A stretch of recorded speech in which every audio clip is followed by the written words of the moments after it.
संजू सैमसन या दीपक हुडा, किसे पिक करके प्लेइंग 11 करेंगे शिखर धवन कूड़ा?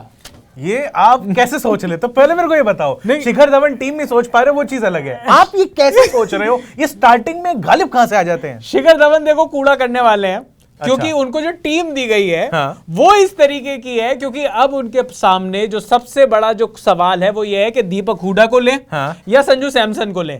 पर मजे की बात ये कि इन दोनों में से किसी को भी ले लें। अगला जो वनडे है जो बांग्लादेश के अगेंस्ट है, उसमें दोनों ही खिलाड़ी टीम में ही नहीं है। अब मतलब इसका ये है कि अगर कल वाला मैच जो ये है हो जाता है और उसके अंदर सेंचुरी, डबल सेंचुरी, भाई ट्रिपल सेंचुरी, जो मर्जी मार लो, वो है ही नहीं अगले उसमें। अगले ओडीआई सीरीज तो सिराज के साथ भी हुआ ना? नहीं, पर वो तो चलो T20 वो तो फिर भी के T20 के बाद बढ़िया कर रहा है, वनडे के अंदर उसको लिया नहीं गया, गोली मार। मैं कह रहा हूं वो तो फिर भी T20 के बाद वनडे है। यहां पर एक वनडे सीरीज में आप अगले वर्ल्ड कप के लिए लोगों को ट्राई कर रहे हो, और आप जिन लोगों को ट्राई कर रहे हो, इतना बवाल है संजू सैमसन का सिलेक्शन क्यों नहीं हो रहा, पहले मैच में सिलेक्ट किया, दूसरे मैच में ड्रॉप कर दिया, हुडा को लेकर आए। पर क्या हुडा और सैमसन क्या ओडीआई प्लान्स में हैं भी? क्योंकि जब बांग्लादेश के साथ 3 ओडीआई खेले जाने हैं इस मैच के बाद, तो वहां पर संजू सैमसन भी नहीं है 15 सदस्य मेंबर में, और दीपक हुडा भी नहीं है। तो ये कितना बड़ा कॉल है, किसी को भी ले लो, क्या फर्क पड़ता है? देखिए, अगर आप इस सिलेक्शन के अंदर लॉजिक ढूंढने की कोशिश कर रहे हैं तो मैं आपको पहले ही बता दूं, ये मिलेगा, ये वही वो तो है ही नहीं, वो तो बहुत टाइम से नहीं मिल रहा है। मैं आपको ये कहना चाह रहा हूं कि जिन लोगों ने इतने लॉजिकल किस्म की टीमें बनाई थी, उन लोगों को बहुत ही लॉजिकली बाहर कर दिया गया है। वो जाते जाते भी एक दो चेंज करते जा रहे हैं, जाते जाते भी कहने और रविंद्र जडेजा चोटिल हो गया, हम तो लेकिन जा रहे थे, पर इसकी जगह ये खेलेगा वो खेलेगा, साइन तो करने थे। लेकिन बांग्लादेश के खिलाफ जो 3 ओडीआई हैं, उससे पहले ये बहुत इंपॉर्टेंट ओडीआई होने वाला है। और इस ओडीआई के अंदर सबसे बड़ा जो फैक्टर होगा, आपको क्या लगता है कौन होगा? आपको क्या लग रहा था? मैं बताऊंगा। मुझे मैं कह रहा हूं भाई, बड़े लोग बैठे हैं यहाँ पे। पता नहीं, सिलेक्टर्स कह रहे हैं हमें भी पता नहीं, शिखर धवन कह रहे हैं मुझे भी पता नहीं। मैंने कहा शायद इस आदमी को पता होगा। चलो एक आधा तो मैं बताया था, इतनी कन्विक्शन से मैंने स्टार्ट लिया है। मैं बताता हूँ, सबसे इंपॉर्टेंट फैक्टर है यहाँ पे बारिश। ये मैच ही नहीं होना, ये बात है। ऐसा कह रहे हैं कुछ लोग, जो कह रहे हैं कि भैया बहुत ही ज्यादा डिटेल के अंदर घुस के अंदर वो जो लोग कह रहे हैं 50 लोग बादल में मुंह मार के आ रहे हैं, कहते देख के पता तो चले कि कितना बरसेगा। तो भैया बारिश की जो है बहुत ज्यादा प्रेडिक्शन है कल के मैच में। लोग कह रहे हैं 50 ओवर का तो नहीं होगा, पहली नहीं हो सकती 50 ओवर की। दूसरे में फिर वो आ जाएगा, सब आ जाएंगे, सब लोग आ रहे हैं, मतलब इतने सारे लोग आ रहे हैं। पर मैच पूरा हो पाएगा या नहीं हो पाएगा? लेकिन उससे पहले जो बड़ी डिबेट होगी, अगर थोड़ा सा भी मैच हुआ तो बड़ी डिबेट जो होगी वो यही होगी कि इंडिया की प्लेइंग 11 क्या होने वाली है। शिखर धवन कप्तान है। शिखर, पहली बात एक चीज आप देखिए, कंसिस्टेंसी आप देखिए, नहीं है। इधर क्या देख रहे हो? यार मैं कह रहा हूं इधर क्या देख रहे हो? है ही नहीं। आप ओडीआई की टीम का सिलेक्शन कर रहे हो, हम प्लेइंग 11 पर बात कर रहे हैं। ये लोग जो हमारे व्यूअर्स हैं ये कमेंट्स में लिखेंगे, इसको ले लो उसको ले लो, क्या ही फर्क पड़ता है भाई?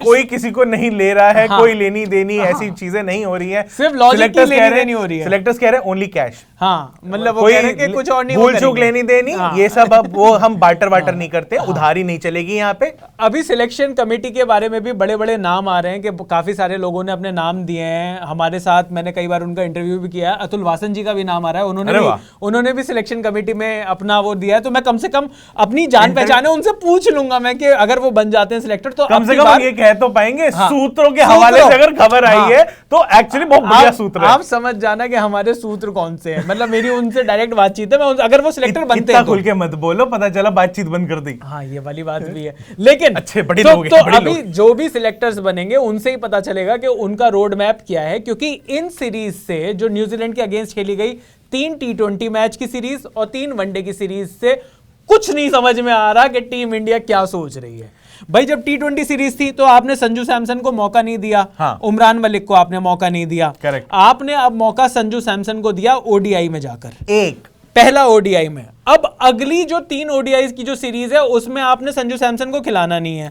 तो आप जो कंपटीशन कर रहे हो जिस जगह का, मैं लॉजिक दूं एक, वो कह रहे हैं संजू सैमसन को तो हम ले लेते, जिगर का छल्ला है हमारे। अच्छा, लेकिन T20 सीरीज नहीं है बांग्लादेश में, वरना हम ले लेते उसे। और वहां पे जाके उससे वहां पे न्यूजीलैंड में कवर्स लगा रहा है, वहां जाके घास काट लेता, वहां जाके पिच पे रोलर चला लेता।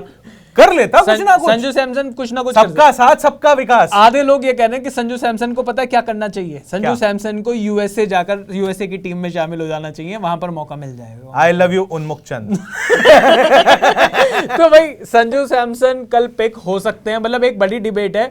पर मुझे ऐसा सा लगता है कि जो कप्तान है वो भी ये सोच रहा होगा, मतलब शिखर धवन भी ये सोच रहे होंगे कि मैंने संजू सैमसन को टीम में खिला भी लिया और उसने अगर रन मार दिए तो सिलेक्टर्स जो कि अब है ही नहीं, उनके ऊपर सोचो कितना प्रेशर हो जाएगा। कोई है ही नहीं। सोचो यहाँ इससे पूछा जा रहा है तू क्या कर रहा है भाई, वो कह रहा है मैं तो यहाँ हूं ही नहीं, तो कहाँ है?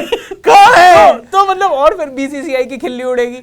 तो ये समझ में नहीं आ रहा कि किस चीज को लेना चाहिए। पर एक बात तय है कि श्रेयस अय्यर को दोबारा मौका मिलने वाला है। तो श्रेयस अय्यर क्योंकि बांग्लादेश सीरीज में भी हैं तो वहां पर शायद श्रेयस अय्यर के पास एक बड़ा मौका है कि वो मेरे हिसाब से सूर्य कुमार यादव को मौका मिलने वाला है, क्योंकि या मुझे तो उनको लगता तो है आगे मौका ही नहीं दे रहे हैं। मुझे लगता है सूर्य कुमार यादव को इस मैच में ड्रॉप कर देना चाहिए, ये एक लॉजिकल चीज होगी। आप सिलेक्टर हैं क्या? नहीं मैं ये कह रहा हूं, आपने चुनी थी क्या बांग्लादेश की टीम? मैं ये कह रहा हूं जब आपने बांग्लादेश की टीम में, और मैं आज भी मानता हूं सूर्य कुमार यादव ने ये रेस्ट नहीं मांगा। सूर्य कुमार यादव को बांग्लादेश ओडीआई से रेस्ट इसलिए दिया गया है क्योंकि सूर्य कुमार यादव अगर अच्छा खेल जाएगा तो रोहित शर्मा, विराट कोहली और केएल राहुल तीनों लोग ओडीआई टीम में वापस कैसे आएंगे? यार ये ना बड़ी वो क्या कॉन्स्पिरेसी थ्योरी है ये, हाँ, जो आप जो बात कर रहे हो ना। हाँ, सिंपल इसका लॉजिक ये निकल के आ रहा था हाँ, कि भैया वर्ल्ड कप के बाद जितने भी सारे बड़े प्लेयर्स थे उनको रेस्ट दिया गया न्यूजीलैंड की सीरीज में। सबसे पहले तो केएल राहुल को दे दिया, बहुत बड़े प्लेयर हैं वो। अरे यार वो उनसे बड़ा कोई है ही नहीं। हाँ,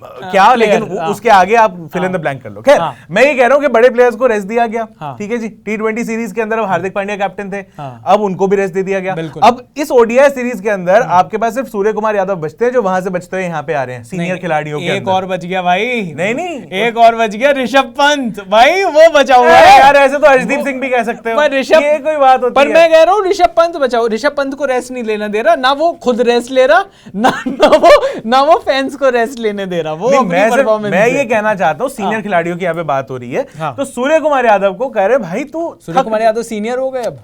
इनसे सीनियर कौन है टीम में बताओ? विराट कोहली मतलब और कौन है? एज वाइज नहीं, मैं वैसे कह रहा हूं ओहदे वाइज, फॉर्म वाइज। फॉर्म ठीक है, फॉर्म ठीक है ना। फॉर्म के हिसाब से अगर बोले तो इस टाइम पे सूर्य कुमार यादव और विराट कोहली बस यही है। बाकी सब तो बस अपना क्या तलाश रहे हैं, फॉर्म क्या होती है। पर प्लेइंग 11 में दो लोग और हैं, मतलब जो कि आ सकते हैं, जिनको मौका नहीं मिला है।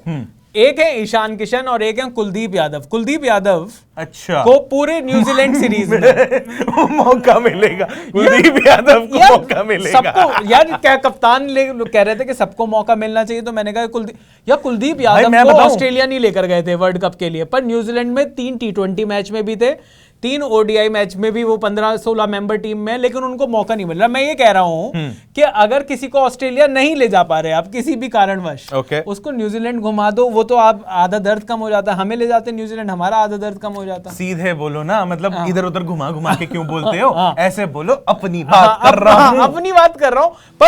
पर एक बात बताओ, ईशान किशन को तो मौका मिलना चाहिए।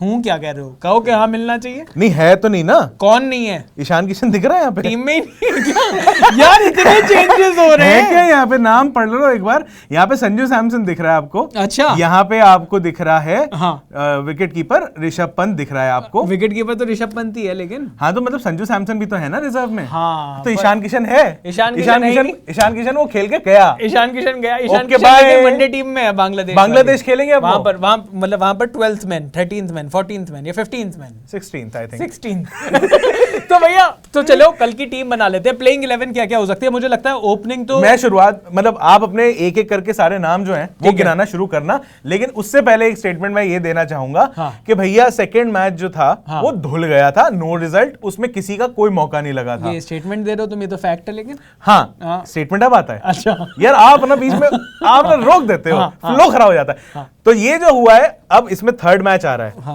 थर्ड मैच के अंदर अब सारे लोग बोलेंगे भैया मेरी तो बैटिंग आई नहीं, या मेरी शिखर धवन से जाके बोलेंगे तो कहेंगे चल ठीक है तू ही आ जा। तो मेरे हिसाब से ऐसा लगता है कि सेकंड मैच में जो टीम थी शायद वही टीम एज इट इज आ जाएगी। वो बोलेंगे यार तीसरे मैच में भले एक दो लोग पीछे रह रहे हैं, बच रहे हैं, क्या फर्क पड़ता है, जिनको मैंने वहां खिलाया था चेंजेस के साथ उनको तो मौका मिला नहीं। भाई मेरा भी पैसा पूरा का पूरा इसी चीज पर है कि भाई जो शिखर धवन ने जो सेकंड मैच के लिए जो टीम खिलाई थी वही टीम थर्ड मैच के लिए खेलेगी, क्योंकि जो शिखर धवन का जो थॉट प्रोसेस है वो तो कंप्लीट ही नहीं हो पाया ना, आधा मैच ही धुल गया, आधा मैच भी कहाँ हुआ, आधे से भी आधा ही हुआ था।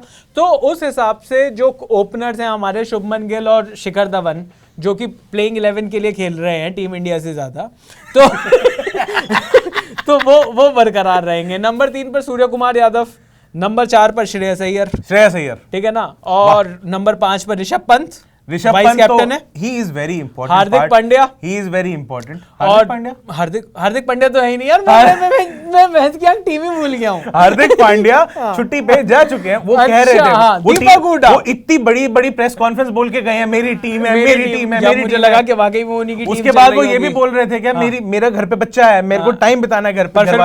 पर फिर वो डांस भी तो कर रहे हैं वहां पर MS धोनी के साथ। तो भाई तो बच्चा वहीं साइड में बैठा होगा, वो म्यूजिक सुन रहा होगा, पापा डांस कर रहे हैं। पर वो दुबई में है, वो घर पर भी नहीं आए, मतलब वहां से वाया दुबई चले गए वो। अरे तो भैया वो अपनी फैमिली को दुबई भी तो लेके जा सकते हैं, भाभी भी तो घूम सकती है दुबई। पर मैं ये कह रहा हूँ, भाभी घर बिठा दे। मतलब मुझे ना इस वीडियो करने में मजा इसलिए नहीं आया क्योंकि मुझे पता है कि टीम इंडिया की जो सोच है नहीं है, कहाँ है? नहीं है, वो सोच ही नहीं है। तो वही प्लेइंग 11 होगी जो सेकंड ODI में हमें देखने को मिली। आपको संजू सैमसन नहीं मिलेंगे, तो संजू सैमसन के फैंस सुबह 7 बजे का अलार्म लगाकर ये देखने के लिए ना उठे कि संजू सैमसन खेल रहा है या नहीं खेल रहा। मुझे लग रहा है क्योंकि हुड्डा को तो मौका नहीं मिला था, जो बोल के लिया था कि हुड्डा जो है हमें एक्स्ट्रा बॉलिंग ऑप्शन चाहिए। अब कल को हुड्डा को ड्रॉप कर देंगे और फिर सवाल पूछा जाएगा हुड्डा को ड्रॉप क्योंकि आप तो कह रहे थे कि आपको एक्स्ट्रा ऑप्शन चाहिए, तो अब क्या, अब एक और जवाब ढूंढे उसके लिए। मैं बताता हूँ, हाँ, पिच सपोर्ट नहीं कर रही थी स्पिनर्स को, तो इसलिए आपने 5 लोग खिलाए, जिसमें वॉशिंगटन सुंदर भी खिलाया आपने और आपने युजवेंद्र चहल भी खिलाया। अब सुंदर के लिए तो जस्टिफिकेशन हो जाती है ना, भाई ने इतना बढ़िया कैमियो नॉक खेला, कितना 16 पे 37 मारे थे, कितने मारे थे, तो भाई ने वहां पे इज्जत बचाई है।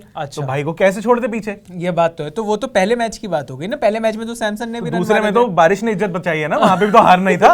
हाँ, ये बात तो है। लेकिन यहाँ पर न्यूजीलैंड का इस ग्राउंड पर रिकॉर्ड बहुत बढ़िया है। आपको क्या लगता है कि प्लेइंग 11 में क्या टीम इंडिया को कुछ चेंजेस करने चाहिए या नहीं करने चाहिए, या आप बता सकते हो कि आपको लगता है अभी भी इस टीम को देखते हुए आपको लग रहा है कि संजू सैमसन को मौका मिलेगा, मिलना चाहिए? ये तो हमें पता है मिलना चाहिए, मैं कह रहा हूं, क्या आपको लगता है कि मिलेगा?